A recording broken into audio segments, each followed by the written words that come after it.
가나안 지역에 이스라엘 백성들이 등장했다는 것은 온 가나안 주민들, 모든 민족들에게 주목을 끌 사건이었죠.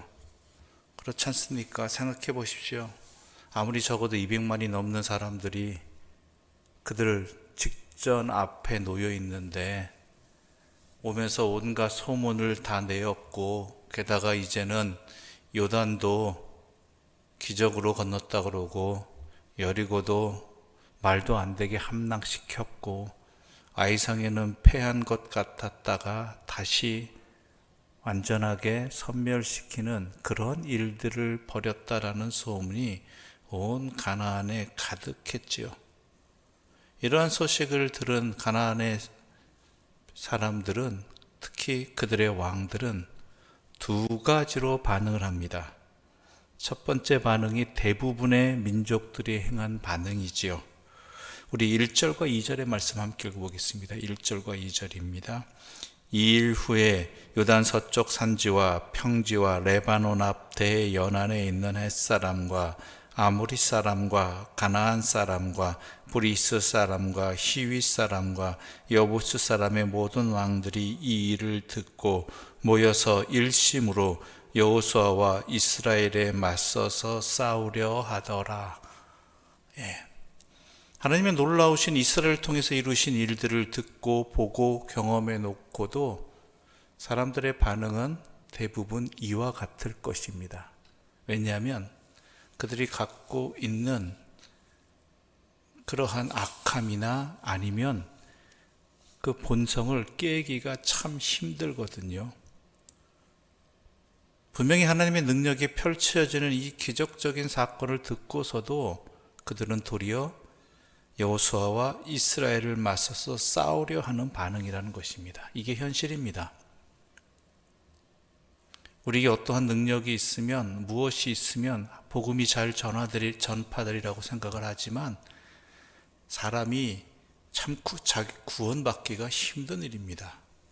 그래서 구원은 전적인 하나님의 은혜의 자리가 되는 것이고, 이와 같이 마음이 강팍한 자 중에 한 명이 바로 내 자신이었다라는 것을 잊지 말아야 되는 것입니다. 전적으로 하나님의 은혜로서 우리는 구원을 받은 것이고 주님을 깨닫게 되는 것이고 주님을 믿게 되는 것이죠. 그러나 그렇지 못한 일들이 많은 게 현실이고 오늘 본문 가나안에서도 마찬가지였습니다. 대부분의 족속들은 하나님에 대해서 맞서 싸우려고 하는 반응으로 나타났다라는 것이죠. 그런데 그렇지 않은 사람들도 있습니다. 그것이 또한 우리에게 희망이 되기도 합니다. 우리에게 감사가 되기도 합니다. 바로 기브온 사람들이죠. 물론 이 내용을 잘 읽으셔서 아시겠지만 기브온 사람들은 속임을 통해서 그들의 생명을 구하고자 했습니다. 어떤 목적을 이루기 위해서 수단을 정당화하는 것은 절대로 아닙니다. 그러나 이렇게 해서라도 살아남고자 하는 그들의 절박함을 보아야 되고, 또한 우리가 읽어서 알다시피 그들의 거짓에 대한 대가는 하나님께서 치르게 하셨다라는 것이죠. 대대로 종이 되고 물기 있는 자가 되고 나무 패는 자가 되었다라는 것이죠. 이거는 항복이죠. 종이 되었다라는 것은. 그들의 생명은 살립니다. 그러나 그들의 삶은 종으로서의 삶으로 종속되게 되지요. 그 이유는 이방 민족이기도 하고 또 하나는 거짓으로 자신들의 목적을 이루고자 한 그 거짓에 대한 대가를 치르고 있다는 것입니다. 여기서 우리가 눈여겨봐야 되는 것은요, 이 사람들은 이 사람들이고 이스라엘에 대해서 안타까운 마음을 가져야 됩니다. 너무나 안타까운 일 아닙니까? 왜 안타깝느냐? 우리 14절 말씀 함께 읽어보겠습니다. 14절입니다. 함께 읽겠습니다. 무리가 그들의 양식을 취하고는 어떻게 할지를 여호와께 묻지 아니하고. 아이성에도 그랬지만은 지금 또 이러고 있습니다. 또 이러고 있어요. 분명히 하나님께서는 가나안의 모든 족속을 멸하라고 계속해서 말씀하셨습니다.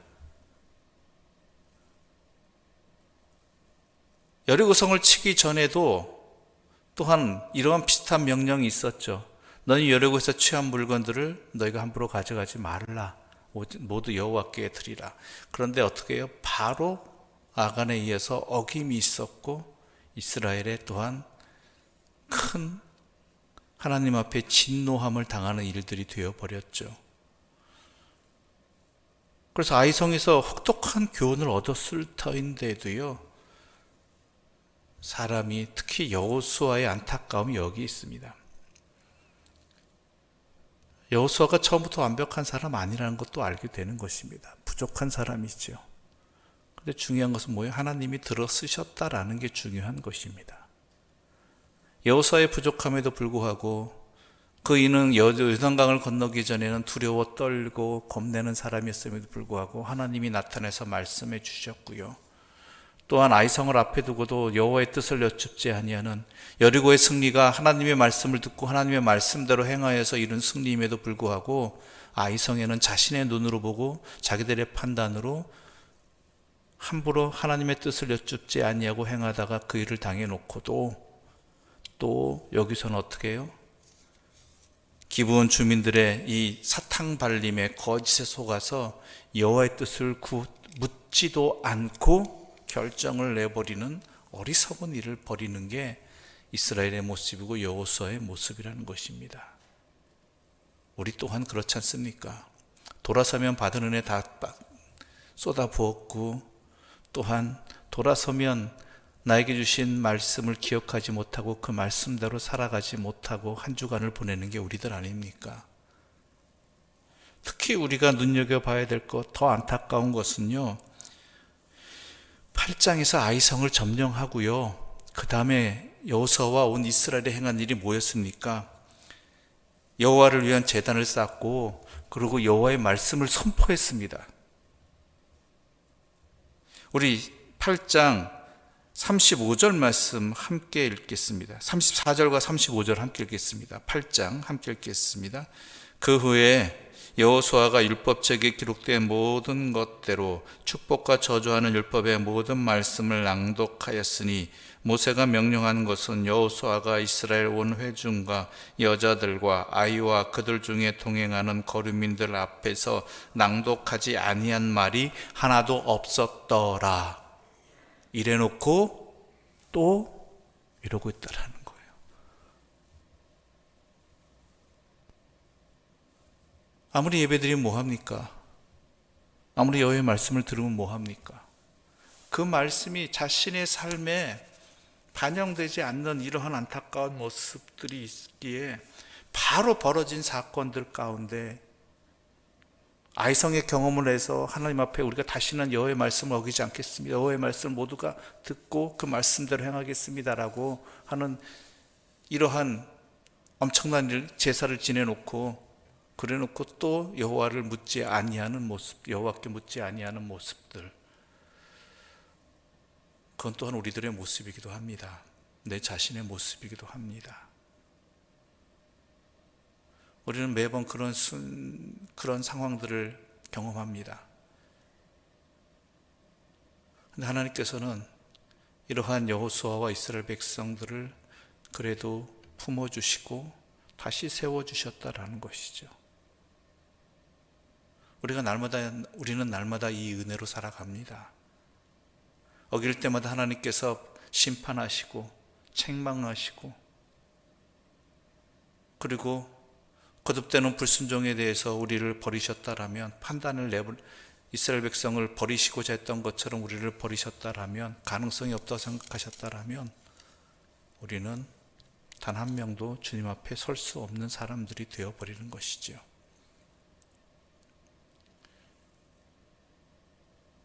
우리는 이 은혜로 살아가는 사람들입니다. 물론 은혜에 감사하는 것도 중요하겠지만 더 중요한 건 뭐겠습니까? 이러지 않을 수 있도록 주님의 말씀을 듣고 그 말씀을 내 삶의 마음판에 새기고 살아갈 수 있도록 항상 여호와와 함께하는 훈련이 되어야 된다는 것입니다. 광야에서 이들은 하나님과 항상 함께하며 구름기둥과 불기둥으로 하나님이 움직이실 때 하나님이 떠나라고 하시면 떠나고 멈추라고 하면 멈추는 이러한 훈련들 계속하였습니다. 이제는 실전입니다. 가나안에서 정복전쟁을 하면서 그 모든 상황 속에서 아무리 급해도 자신들의 판단과 자신들의 상식과 세상의 가치관을 믿는 것이 아니라, 판단을 믿는 것이 아니라, 물론 그것 무시하라는 이야기 아닙니다. 그러면서도 먼저 중요한 것은 여호와의 뜻을 구하는 것, 여호와께 여쭙는 것, 바로 그것에 있음을 항상 잊지 말아야 한다라는 것이죠. 우리들의 자녀들에 관한 문제도 마찬가지입니다. 물론 각자에게 바람이 있고 꿈이 있고 또한 원하고자 하는 바들이 있습니다. 그러나 신앙의 선배인 또한 내 자녀들이 하나님의 자녀라고 여기신다라면 하나님의 뜻이 어디에 있는지, 하나님께서 또한 내 자녀의 발걸음을 인도해 주시기를 하나님의 뜻 가운데, 무엇보다 내 자녀가 모든 일 가운데 하나님의 뜻을 구하는 자가 될 수 있기를 우리는 기도하면서 또한 그 본을 보이는 삶을 살아야 될 것입니다. 아무리 눈에 보이게 나의 눈에 판단에 좋은 것, 옳은 것이라 할지라도 그것은 나의 생각과 나의 판단과 세상의 판단일 뿐입니다. 그보다 더 깊고 더 정확하고 또한 세상 모든 것을 주관하시는 하나님의 뜻, 그리고 무엇보다도 우리를 그 누구보다 사랑하시는 하나님의 뜻이 무엇인지를 가장 먼저 구해야 되는 것이고, 그리고 주의 뜻 앞에서 우리가 인생의 지혜를 얻어야 되고 내 자녀들에게도 그것을 가르쳐야 되고 또한 그렇게 살아갈 수 있도록, 그 은혜 가운데 있도록 우리는 내 자녀들에게 그러한 복을 빌어 주어야 한다는 것이죠. 참으로 안타까운 모습이었습니다. 그러나 그럼에도 불구하고 오늘 우리들에게도 이 모습을 보기 때문에 남의 이야기가 아님을 다시 한번 깨닫게 됩니다. 수많은 선택의 기로가 우리 앞에 앞으로 놓일 것입니다. 그때마다 우리는 아무리 급하다 할지라도, 또 아무리 확실하다 할지라도, 아무리 나에게 이익이 된다 할지라도 먼저 하나님의 뜻을 구하고 하나님께서 나의 눈을 밝혀주시기를, 그리고 그 주의 뜻에 순종하며 따라가는 생명의 길을 걸어가시기를 바라겠습니다. 그 길은 결국 우리를 향하신 하나님의 사랑의 길입니다. 우리에게 가장 좋은 것을 주시고자 하는 아버지의 사랑입니다. 이것을 잊지 마시고 생명의 길을 걸어가시는 바른 선택과 생명의 선택의 삶을 살아가는 하나님의 사람들 되시기를 간절히 소망합니다. 기도드리겠습니다. 하나님 아버지 감사합니다.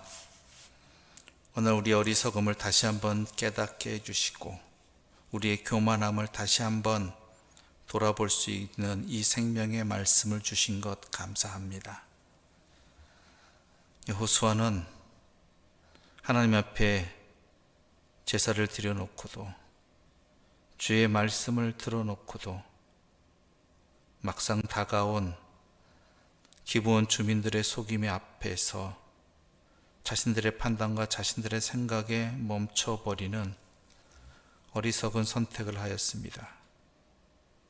여호와의 뜻을 여쭙지 않아서 아이성의 그 커다란 실패를 겪어놓고도 또다시 반복되어지는 이러한 모습이 바로 우리들의 모습이었다라는 것, 지금 현재 우리의 삶의 모습이라는 것을 깨닫게 하여 주시고, 그러한 우리라도 버리지 아니하시고 사랑으로 깨닫게 해주시고 생명의 길로 인도해 주시는 하나님의 한없으신 사랑이 나에게도 있음이 또한 감사가 되어지는 기도로 이어지게 하여 주시옵소서. 주님, 우리 앞에는 많은 선택의 상황들이 놓이고 또한 많은 길들이 우리 앞에 펼쳐질 것입니다. 그럴 때 우리가 그 무엇보다도 아무리 급하고 아무리 어렵다 할지라도, 아무리 당연하다 할지라도 먼저 주의 뜻을 구하고 주의 뜻을 따르는 생명의 길을 걸어가게 하여 주시옵소서.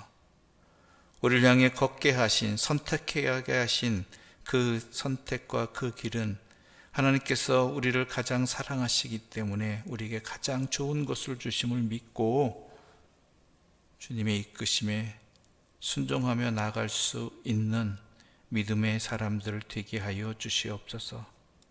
그리고 내 자녀들에게도 이러한 것을 가르치고 이러한 삶의 본을 보여서 내 자녀들 또한 하나님과 동행하는 참 생명의 길을 걸어가게 하여 주시옵소서.